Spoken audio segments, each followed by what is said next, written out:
We got rich when we understood these 4 things. So by the end of this video, we are going to share with you the secret sauce that has transformed our lives.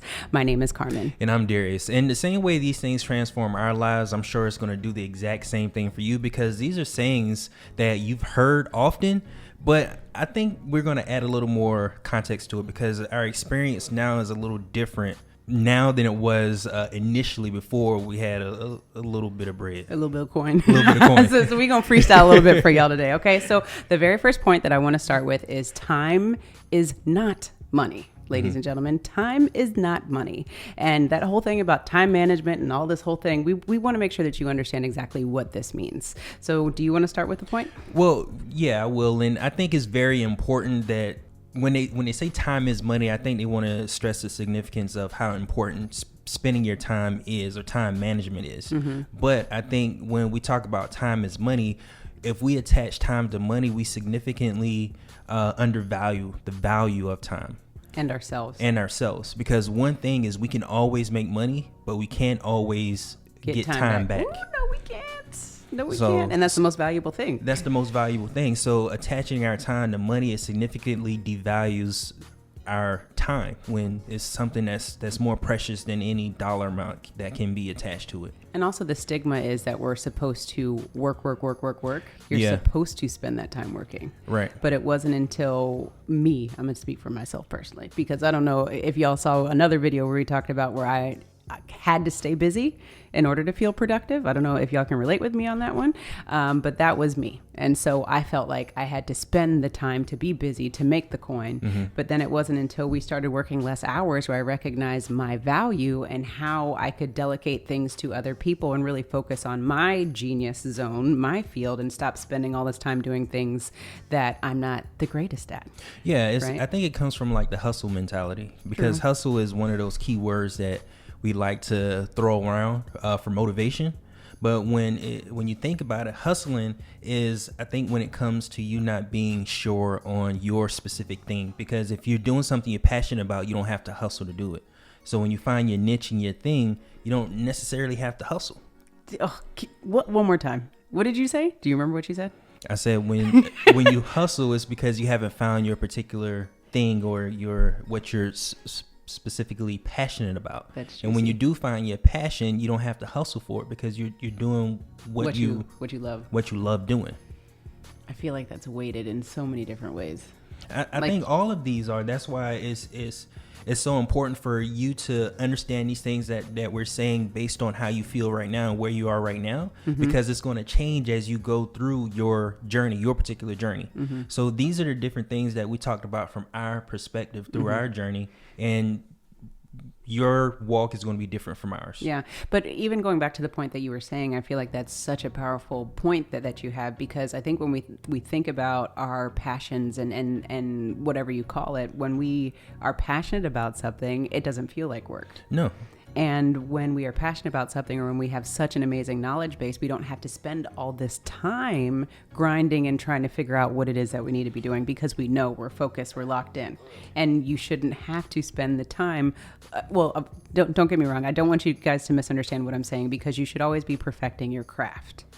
Right? You should always be perfecting your craft. But I think the difference of what I'm trying to say. Do you get what I'm trying to say? I get what you're trying to say. What am I trying to say? Because I don't want it to be misunderstood.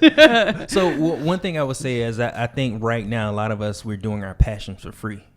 And if we talk about time is money, then it doesn't equate to it, because we're doing it for free. We're spending time doing our passion and we're not charging anybody for it. That's what I'm trying to say. What he said. Yeah, but I hope you guys understand this, because the thing about the time is not money, and this is going to trickle on to some of the other points that we have for you, but time management comes at the price where you're making sure that you are putting dollar values to the things that you're passionate about. Because a lot of times, like for our personal story, right? When we were real estate investors, we were grinding, we were hustling, we were hitting the streets, hitting the pavement for 16 hours a day. And we were working so hard at this thing to make it work. And the whole time we were overlooking this gift that we had, which was understanding money. And we undervalued that. And we would give advice for free, no big deal, not thinking about it, because that was just what we did. We didn't spend any time on that. And then all of a sudden, once we started realizing, like, let's stop forcing this real estate thing as making this our number one business. This is something that we like to do, but it's not going to be our work, the thing that we dedicate our life to. And then once we started having a little bit more understanding of the things that we're passionate about, we're like, we like helping people. We like helping people understand about money. So how can we make this a passion? How can we turn this passion into a business? And now we don't spend the time hustling and grinding in that, because it just comes naturally to us. Right. Now that brings us to our next point, which is how money works. Because once we got from that point to understanding that our money needs to be hustling instead of us, things started to change, because we understood money a little differently. Because one thing that stuck in my mind is the fact that it takes money to do everything. Money is everything. You can't be everything, but your money can be, or your money is. So your money should be hustling, because there's so many different ways to make money. If you look in your house, if you look around you, there's thousands of ways to make money just out of your house. But we can't create money ourselves, because we limit the way we think on just one thing, one or two things. And or we're limiting ourselves because of the time, because we're spending too much time doing something else and not, You see how all this builds on each other? So the thing about money is, the crazy thing is the fact that money is supposed to continuously move. Money is supposed to stay in motion. Currency. And when we think about currency, when we think about how it works, money should be constantly in motion. It should be constantly earning interest. Now, the way we spend money, or the way we manage our money, is we like to save it. Yes, we say to save money, but saving money doesn't do anything for you, because it goes against how money actually works. And to break this down even further, you have to think about life as a whole, right? If you sit in a chair all day long and you get up, you're going to be a little stiff. Your body naturally has to be moving. If you park your car in the driveway and you never drive it, and you turn that thing on a year, 2 years from now, it might not work. It might not turn on. So the natural law of the universe is everything has to stay in motion. But with money, we do the opposite of everything else that we're supposed to do in life, right? You're not going to buy a house and not live in it. You're not going to buy a couch and not sit on it. You have to keep everything in motion. But with our savings account, for whatever reason, our ego seems to take over. Because we like looking at it. Yeah. And we just stroke it. We're like, yeah, let's just look at that savings account. It looks good. My little pet, whatever it is. But we don't keep that money in motion. Right. And it feels safe because that money's sitting there. But the crazy thing about it is, you're looking at that money sit there, but it's still in motion, because inflation's dwindling your money down bit by bit. So it's still in motion, just not in motion in your favor. So what we have to do is we have to start having our dollars hustle for us by investing, or at least at the bare minimum, have a plan on how you're going to invest. Because having a plan, what it at least does is it gets your brain thinking about what you can do for the next step. Because instead of having this big plan, big, hairy, audacious goal of making $1 million, what you need to do is figure out how you're going to make $1, right? So one step in front of the other leads to where you want to go. And maintaining $1 million, because what happens, another thing, right? We get that hairy, audacious goal of making all this money. We make the money and then we let it sit. Or we spend it all, either way. But if you let that money sit, how are you going to keep it moving? What are you going to do? I'm reading Principles now. And what he talks about is the fact that it's easy to make $1 billion. It's hard to keep it. He said it's easy to make $1 billion, but it's hard to keep $1 billion. And he gave a few examples of guys that made $1 billion in the stock market, and they wound up going crazy and losing it all. And it goes back to understanding how money works. So that's why we are repeating the second point again, is that's what transformed our lives, because information leads to transformation, right? So hopefully you get that on this video today, where you are able to continue to watch our videos, learn how money works, increase your financial literacy, because it's really not that hard. It's just about understanding who is teaching you how to keep and make your money, because a lot of times it's just marketing that the financial institutions are doing, and what they're trying to do. We're not knocking them, right? They're in business. We understand how business works, but they're teaching you how to keep your money in your savings account so they can use it. Okay.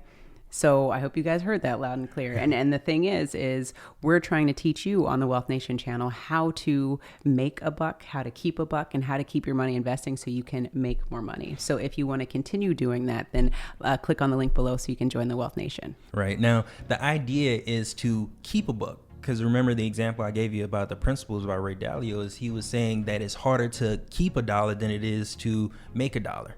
So the reason why we focus so much on savings is just the first step to investing and keeping that money in motion, is because it's so much harder to make sure that that money stays in your sphere of influence. Mm-hmm. Yeah. Because it's important for you to influence the dollars than have somebody else do it for you. It is, because the whole part where we think about how this whole money works and how it all is correlated is when you start a business, you have to realize that now you're going to have expenses, you're going to have employees, you're going to have all these things. So that's why it says it's so hard to keep the money, because now you have all these responsibilities, your business is growing, whatever it is, or your household, right? You have these expenses.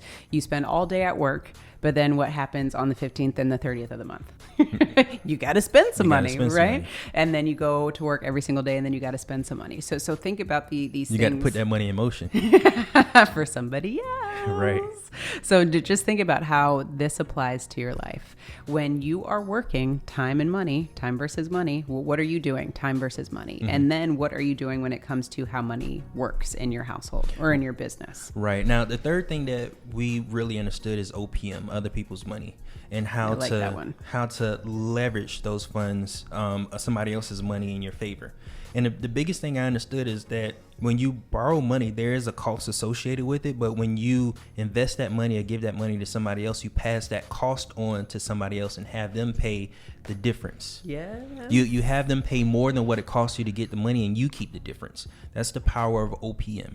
I'm just taking a minute, because OPM, other people's money, if we didn't say that again, OPM, other people's money, is key to this whole financial literacy thing, I would say, in my opinion, because it's capitalism.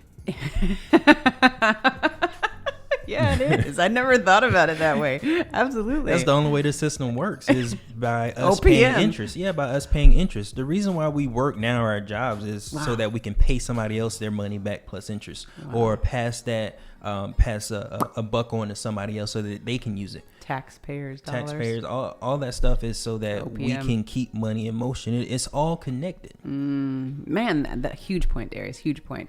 So OPM, a simple explanation is this allows you to completely transform your leverage on what you can do in life. And once we understood this, it transformed everything for us, because when we started investing in real estate, and at that time we didn't have the cold hard cash to just go buy a house, but we knew people who did. And the thing that we figured out was, okay, we know people who have money. They don't want to spend the time looking for the deals or doing the comps and trying to figure out the best house on the block and things like that. But we had the time to figure it out. So we essentially just partnered together and said, okay, you have the money, we have the time to figure out the deals, and let's collaborate.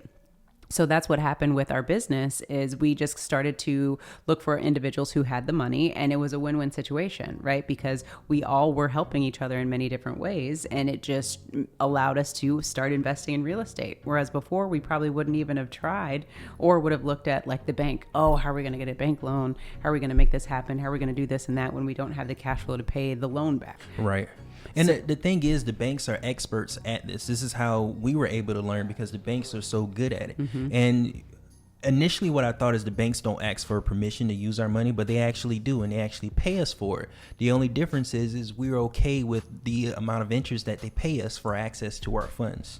And when we borrow money from the bank, we're okay with paying them over 1,000 times more in interest compared to how much we earn from our savings account. So it's the same thing that we were doing, just on a different scale, but banks are the expert at doing this. And this happens all around us, where people borrow money for a cheaper interest rate, and then they pass that cost on to somebody else. Yeah, and it's one of those things where sometimes people just don't feel like this is accessible, mm-hmm. or it's not even taught. we had to find this out the hard way by literally knocking doors and doing our real estate business.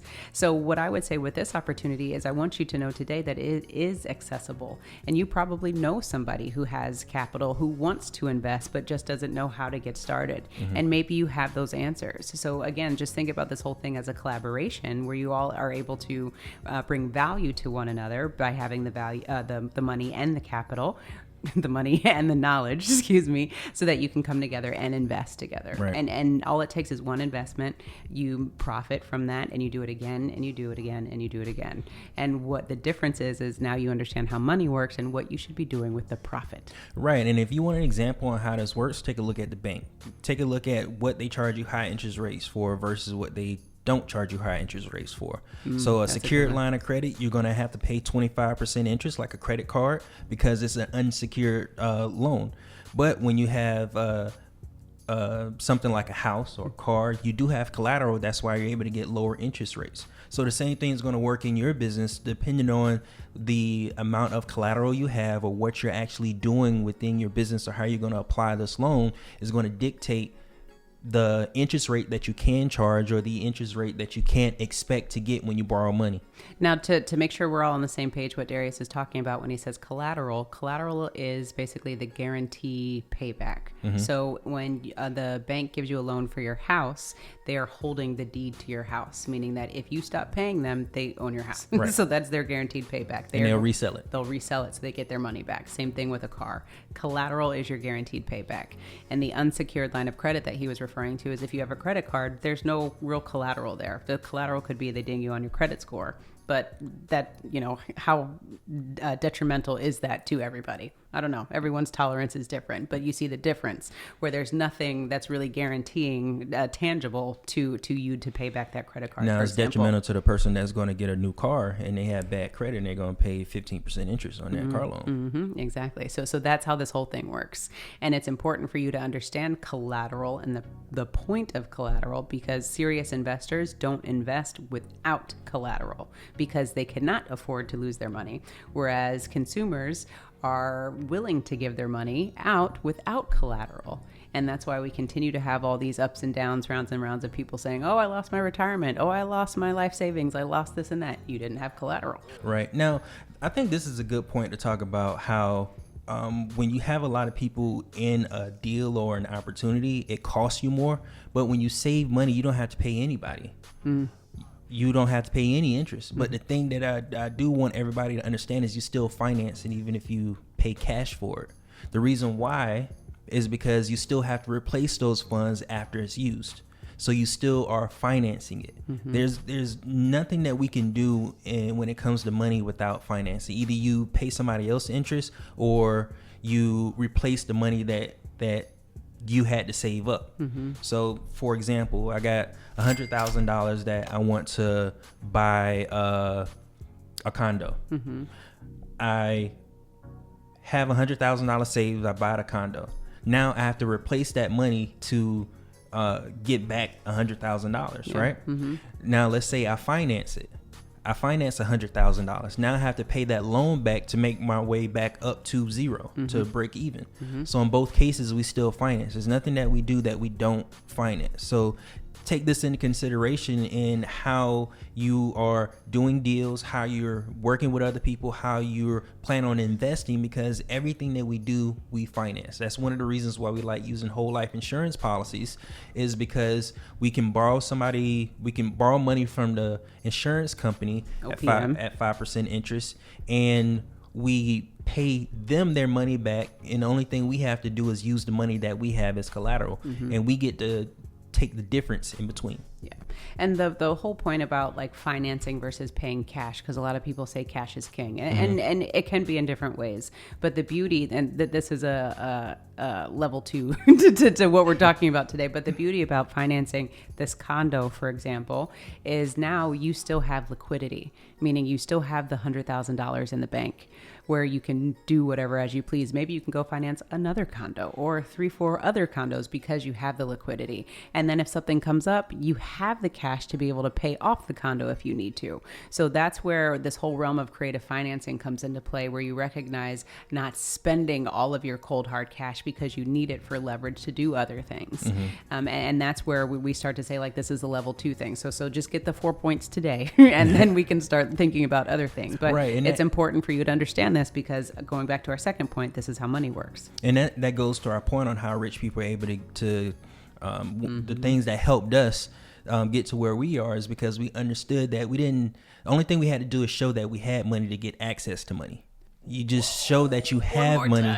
You just show that you have money to get access to money, because what you do is you prove that you can pay that money back. So that's why you have people throwing money at you, that you can get money at a cheap amount, because you already have access to money. That's how rich people continue to get richer, is because people keep throwing them money, and what they do is they pass that cost on to somebody else, and they keep the difference, which keeps growing their principal, so they can keep showing people that they have money and continue to get more money thrown at them. Bars.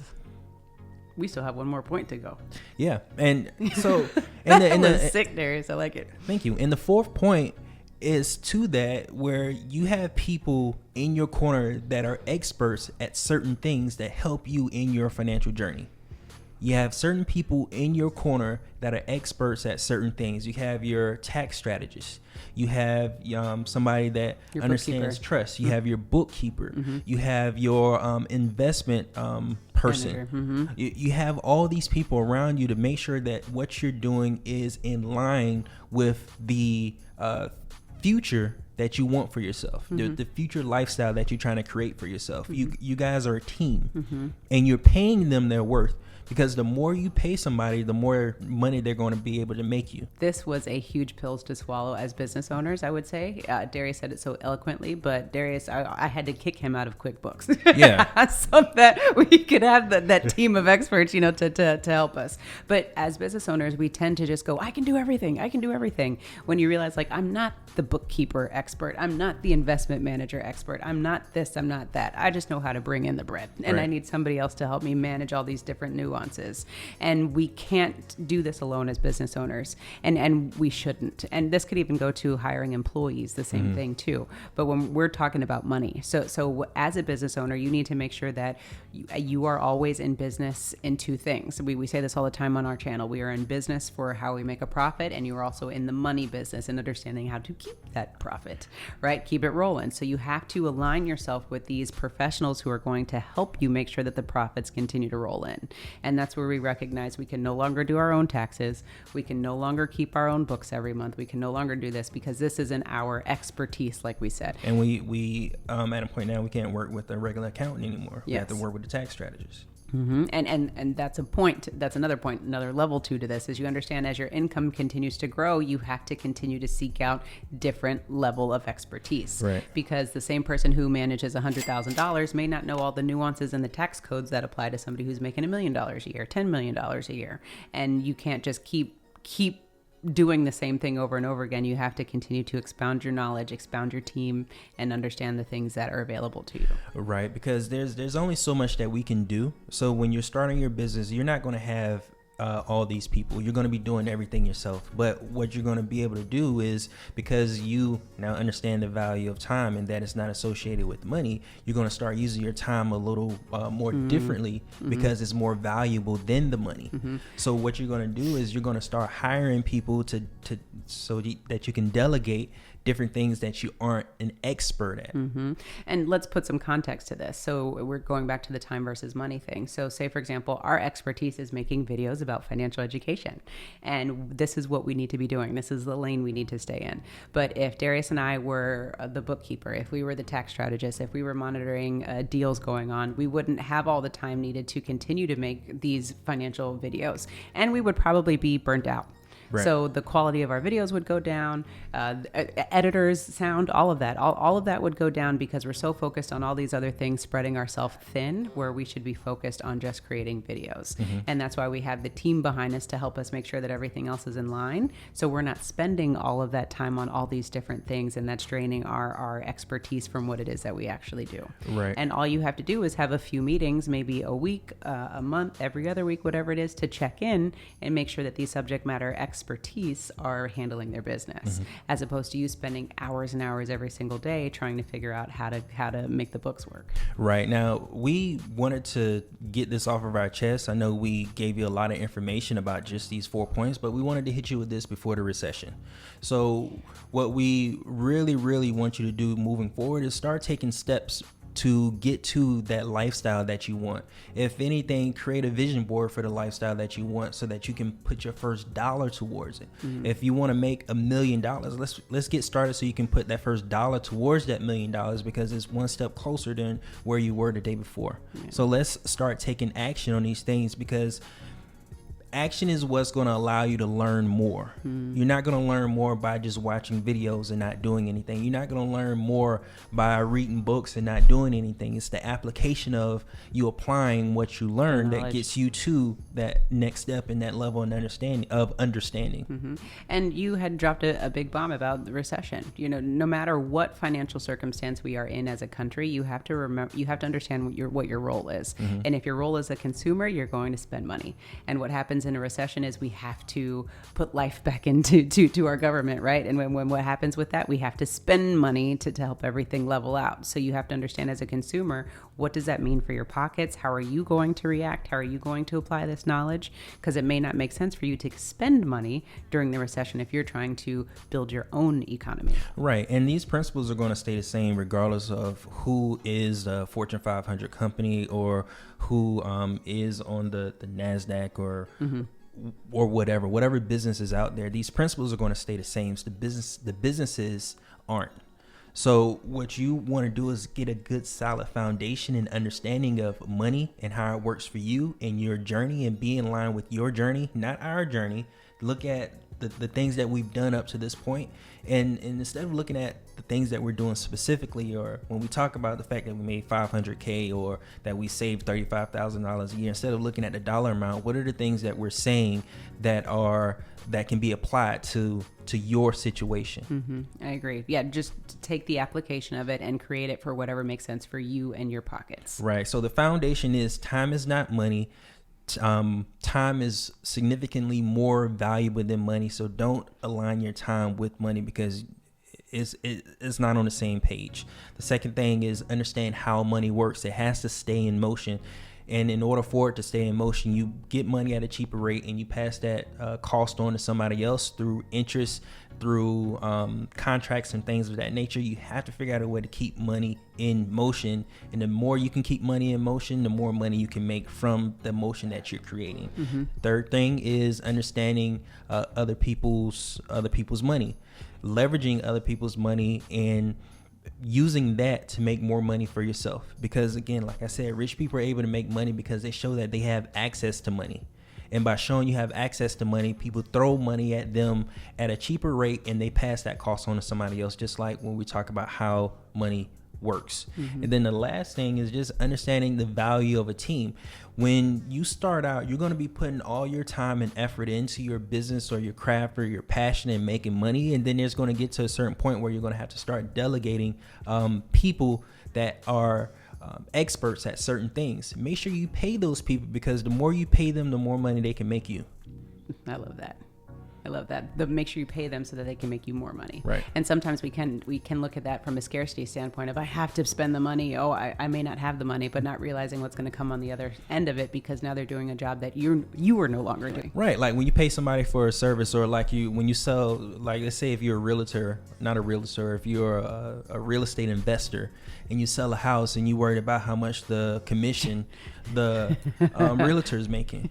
You want to be able to pay that realtor as much money. You hope they get as much money as they possibly can, because the more money they make, the more money you make. Yeah, you so focus on their pockets, focus on your own. Yeah, you can't not have somebody else make money and expect to make money in that same transaction. Yeah. It doesn't work like that. Not at all. All right, folks, Wealth Nation, go ahead and click on our next video so you can continue learning how to make money to transform your finances. And remember to own your own lifestyle, or someone else will.